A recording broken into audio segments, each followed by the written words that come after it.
Merhaba arkadaşlar, örgü kanalıma hoş geldiniz.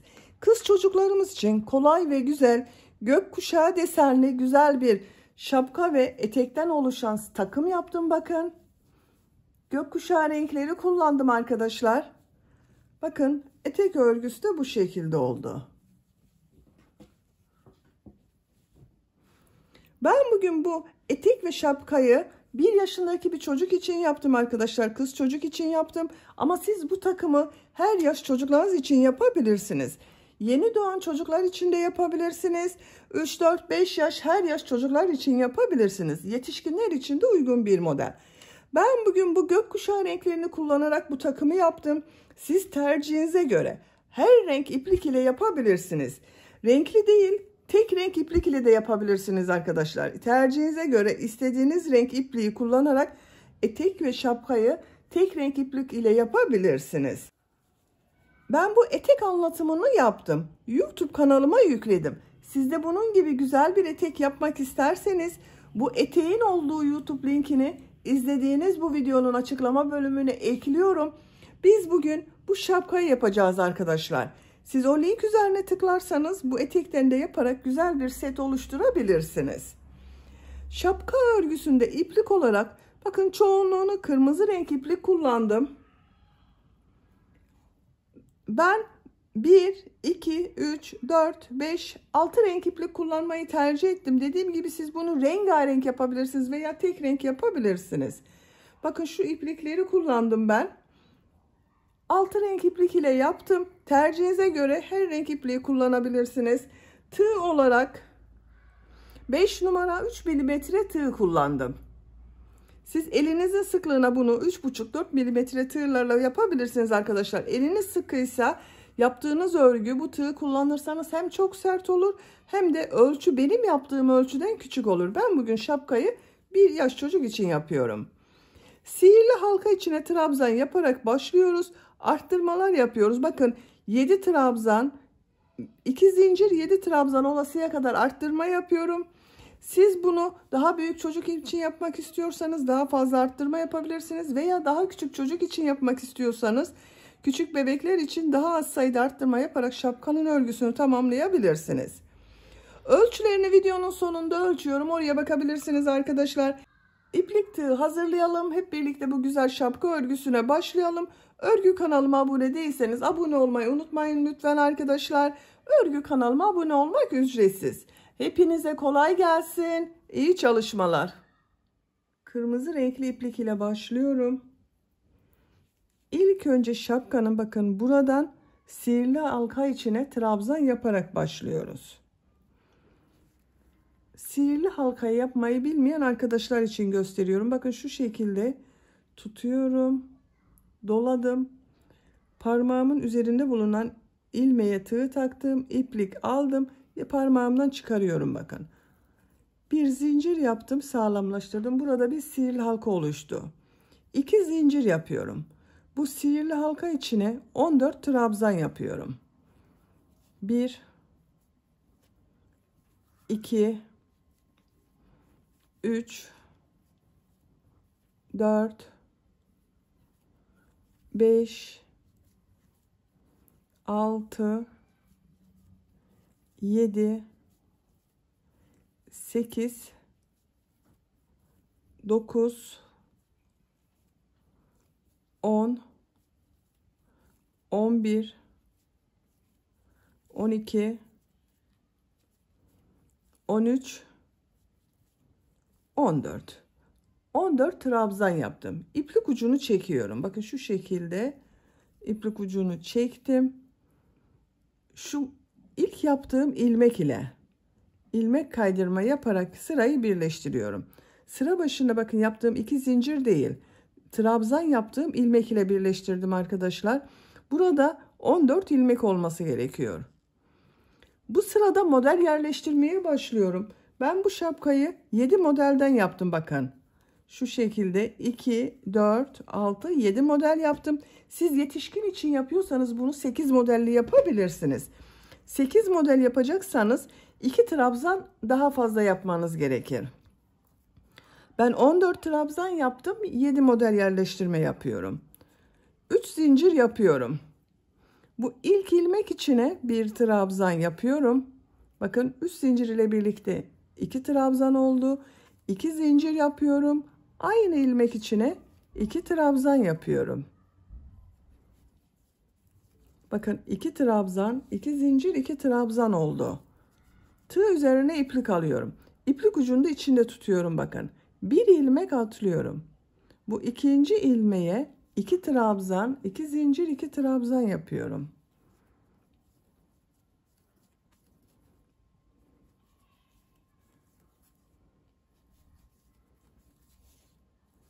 Aynı ilmek içine 2 trabzan, 2 zincir, 2 trabzan yaptım. Tığ üzerine iplik alıyorum. Bir ilmek atlıyorum. 2 trabzan, 2 zincir, 2 trabzan yapıyorum.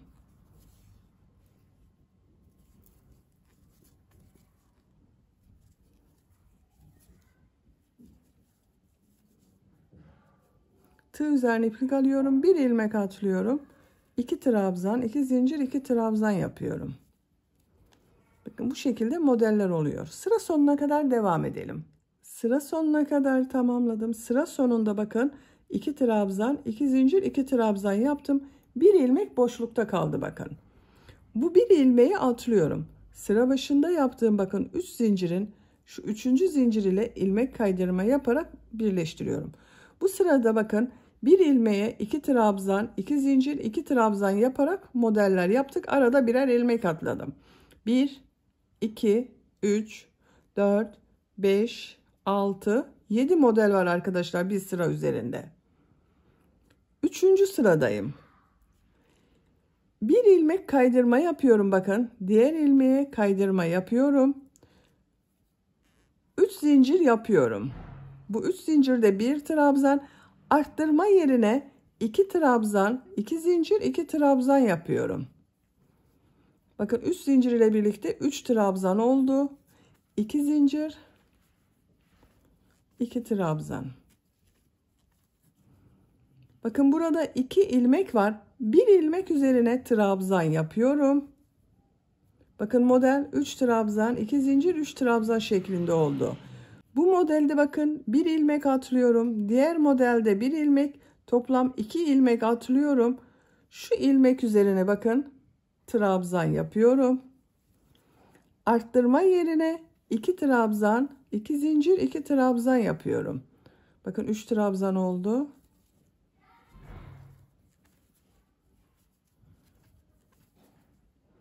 Şu ilmek üzerine bir trabzan yapıyorum. Bu modelde bakın bir ilmek, diğer modelde bir ilmek atlıyorum, 2 ilmek atlıyorum. Şu ilmeğe bir trabzan yapıyorum. Buraya 2 trabzan, 2 zincir, 2 trabzan yapıyorum.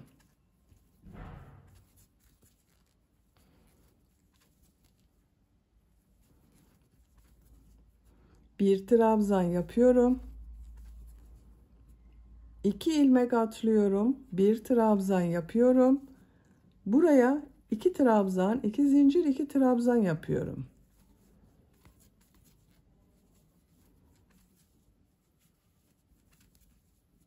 Bir trabzan yapıyorum. Bakın bu sırada da modeller 3 trabzan, 2 zincir, 3 trabzan şeklinde oluyor. Sıra sonuna kadar devam edelim. Sıra sonuna kadar tamamladım. Bakın 2 trabzan, 2 zincir, 2 trabzan yaptım. Bu ilk ilmeğe de trabzan yaptım. Sıra sonunda bakın modelde bulunan ilmeği atlıyorum. Sıra başında yaptığım 3. zincir ile ilmek kaydırma yaparak sırayı birleştiriyorum. Bu sırada 3 trabzan, 2 zincir, 3 trabzan oldu bakın modeller. 1, 2, 3, 4, 5, 6, 7 model var. 4. sıradayım. Bir ilmek kaydırma yapıyorum bakın. Modelde bir ilmek kaydırma yaptım. 3 zincir yapıyorum. Bu ilmeğe trabzan yapıyorum. Bu 3 zincirde bir trabzan. Bu zincir üzerine 2 trabzan, 2 zincir, 2 trabzan yapıyorum.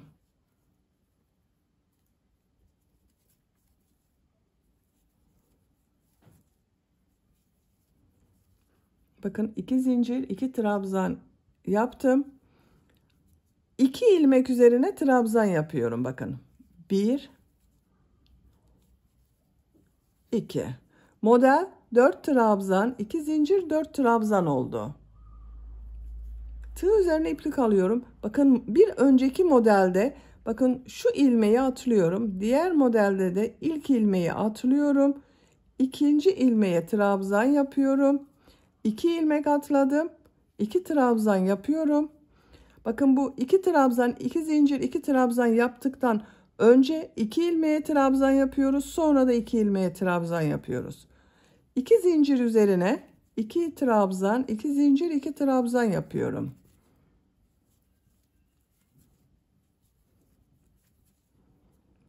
İki ilmek üzerine trabzan yapıyorum. Bu modelde son trabzanı atlıyorum.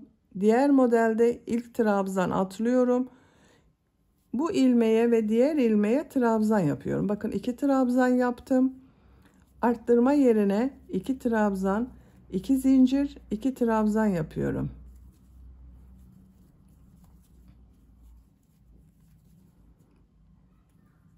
İki trabzan yapıyorum. Bu şekilde devam ediyoruz. Bu sırada modeller 4 trabzan, 2 zincir, 4 trabzan şeklinde oluyor. Bakın modellerde ilk ve son trabzanların üzerine bir şey yapmıyoruz, boş bırakıyoruz. Sıra sonuna kadar devam edelim. Sıra sonuna kadar modelleri yaptım. Bakın son modelde 4 trabzan, 2 zincir, 4 trabzan oldu. Bu son ilmeği yapmıyorum. Bakın bu ilmeği atlıyorum. Sıra başında yaptığım 3. zincirin ile ilmek kaydırma yaparak sırayı birleştiriyorum.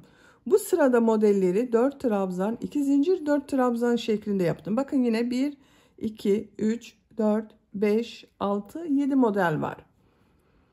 5. sıradayım. Bir ilmek kaydırma yapıyorum bakın. 3 zincir yapıyorum. 2 trabzan yapıyorum. Buraya 2 trabzan, 2 zincir, 2 trabzan yapıyorum.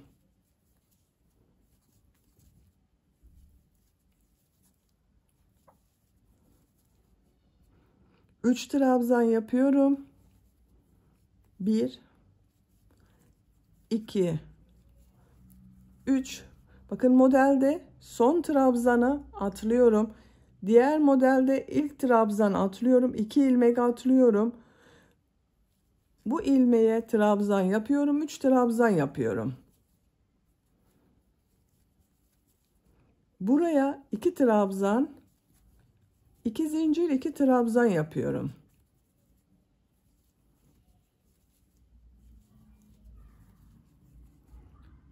Üç trabzan yapıyorum.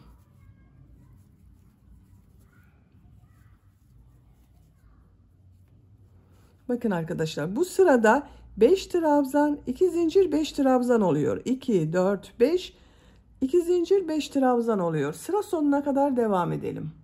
Sıra sonuna kadar tamamladım. Sıra sonundaki modelde bakın yine son ilmeği boş bıraktım arkadaşlar. Sıra başında yaptığım 3. zincir ile ilmek kaydırma yapıyorum. Birleştirdim. Bu sırada bakın modeller 5 trabzan, 2 zincir, 5 trabzan şeklinde oldu. 6. sıradayım. Bir ilmek kaydırma yapıyorum. 3 zincir yapıyorum. 3 ilmek üzerine trabzan yapıyorum. 1 2 3. Bakın 3 zincir ile birlikte 4 trabzan oldu. Buraya 2 trabzan, 2 zincir, 2 trabzan yapıyorum.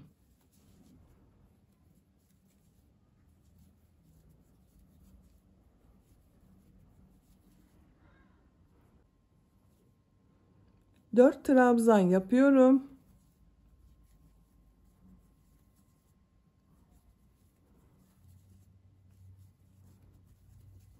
Bakın bu modelde son ilmeği boş bırakıyorum. Diğer modelde de ilk ilmeği boş bırakıyorum. 1 2 ilmek atlıyorum.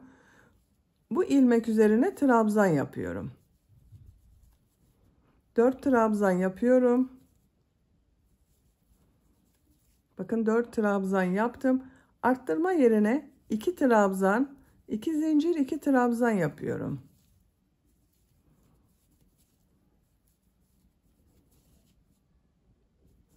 Dört trabzan yapıyorum.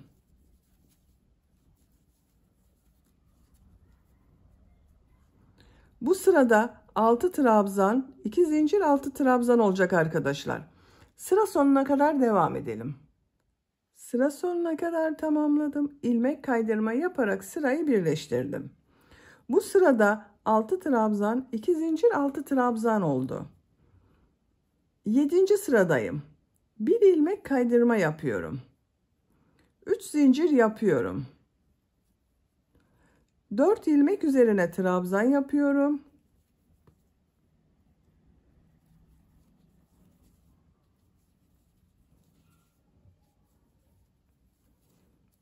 Buraya 2 trabzan, 2 zincir, 2 trabzan yapıyorum.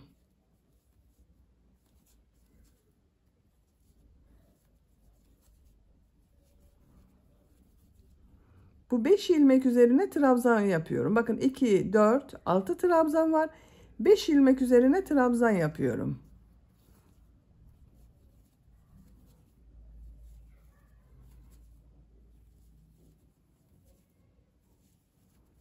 Bakın modelde son ilmek üzerine trabzan yapmadım.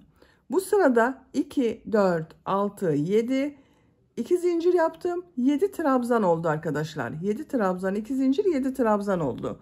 Son arttırma sırası bu. Ben burada arttırma sırasını bitiriyorum. Bu son sırayı yapıyorum arkadaşlar. Bu 7. sıradan sonra aynı sayı ile model devam edecek. Sıra sonuna kadar devam edelim. Sıra sonuna kadar tamamladım. İlmek kaydırma yaparak sırayı birleştirdim. Bu arttırmaları ben burada bitiriyorum arkadaşlar. Buradan itibaren artık bakın modelleri 7 trabzan, 2 zincir, 7 trabzan şeklinde devam ediyoruz. Genişliğini ölçüyorum. Bakın şu şekilde 17 santimetre genişlik var. Bakın nereden ölçerseniz ölçün 17 santimetre arkadaşlar. Benim yapacağım ölçü için yeterli. Siz daha büyük 2-3 yaş arası çocuk için yapmak istiyorsanız bir sıra daha arttırma yapabilirsiniz. Bu ortada yine 2 trabzan, 2 zincir, 2 trabzan yapabilirsiniz. Bu sıradan itibaren bu orta bölümlerde 1 trabzan, 2 zincir, 1 trabzan şeklinde arttırma yapıyorum. 8. sıradayım. İlmek kaydırma yaparak bakın ikinci ilmeğe geçiyorum. 3 zincir yapıyorum. Trabzan yapıyorum. Bakın bu 3 zincirde bir trabzan, 2, 3, 4, 5, 6. 6 trabzan oldu. Bu 2 zincir üzerine bakın bu sırada 1 trabzan, 2 zincir, 1 trabzan yapıyorum. Dediğim gibi artık model 7 trabzan, 2 zincir, 7 trabzan şeklinde devam edecek. 6 trabzan yapıyorum.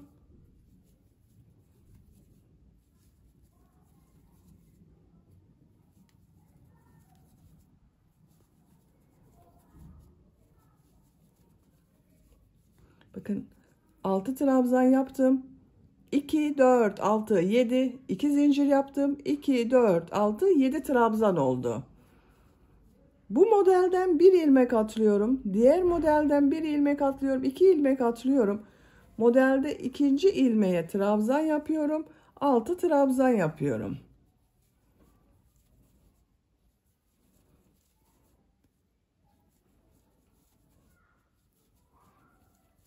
Bakın 6 trabzan yaptım.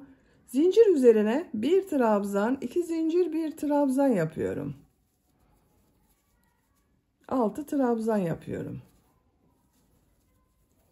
Bakın artık bu zincirler üzerine bir trabzan, 2 zincir, 1 trabzan yapıyoruz. Sıra sonuna kadar devam edelim. Sıra sonuna kadar tamamladım. İlmek kaydırma yaparak bakın sırayı birleştirdim. Bu sırada yine bakın 7 trabzan, 2 zincir, 7 trabzan oldu. Bir ilmek kaydırma yapıyorum. 3 zincir yapıyorum. 5 trabzan yapıyorum.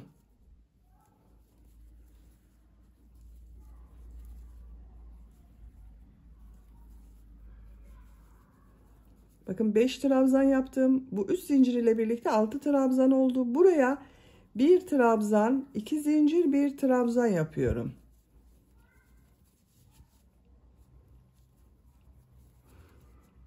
Altı trabzan yapıyorum.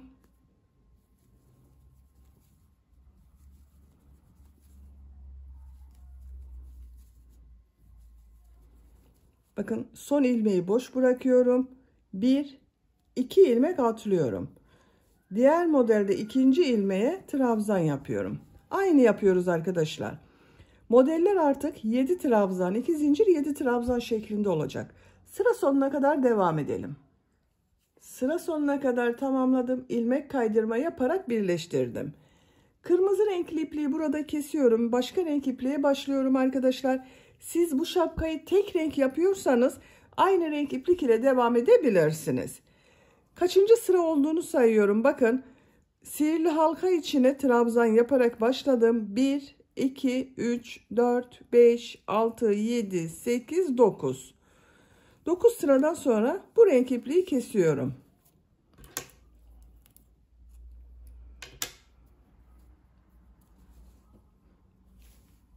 Turuncu renkli iplik ile devam ediyorum. Siz istediğiniz renkli iplikleri kullanabilirsiniz. Bakın, bu ilk ilmeği değil, ikinci ilmekten ilmek yapıyorum.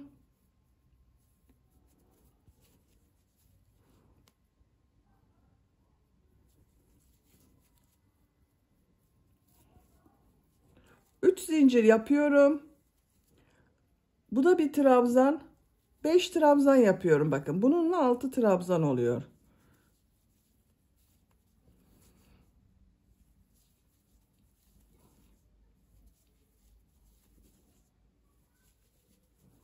Bakın, 6 trabzan oldu. 2, 4, 6. Buraya 1 trabzan, 2 zincir, 1 trabzan yapıyorum. Aynı, bakın, hiç fark eden bir şey yapmadık. 6 trabzan yapıyorum.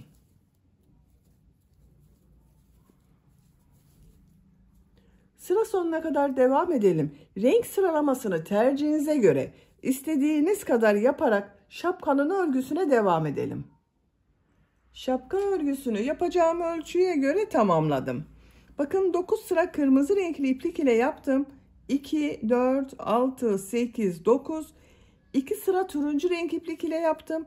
2 sıra sarı renk iplik, 2 sıra yeşil renk iplik, 2 sıra açık mavi renk iplik, bir sırada koyu mavi renk iplik ile yaptım. Ben bugün bu şapka anlatımını 1 yaş çocuk için yaptım. Bu büyüklükte oldu arkadaşlar. Renk sıralamasını ben bu şekilde yaptım. Gökkuşağı renkleri kullandım. Siz tercihinize göre her renk iplik ile yapabilirsiniz. Bir sıra daha devam edebilirsiniz istiyorsanız arkadaşlar buna. Bakın, son sırayı da yine 2, 4, 6, 7 trabzan, 2 zincir, 7 trabzan yaptım. Trabzan arttırması yapmadım bakın. Santimetre olarak ölçüyorum. Başlangıçtan tutuyorum. 18 santimetre yükseklik var. Baş genişliğini ölçüyorum. 22 santimetre genişlik var arkadaşlar. Dediğim gibi ben bugün 1 yaşındaki çocuk için yaptım. Bakın, çok güzel oldu. Bu şapkayı hem yazlık hem kışlık olarak kullanabilirsiniz. Beni dinlediğiniz ve izlediğiniz için hepinize çok teşekkür ederim. Sizlerle yeni örgülerde görüşmek dileğiyle. Hoşça kalın, sevgiyle kalın.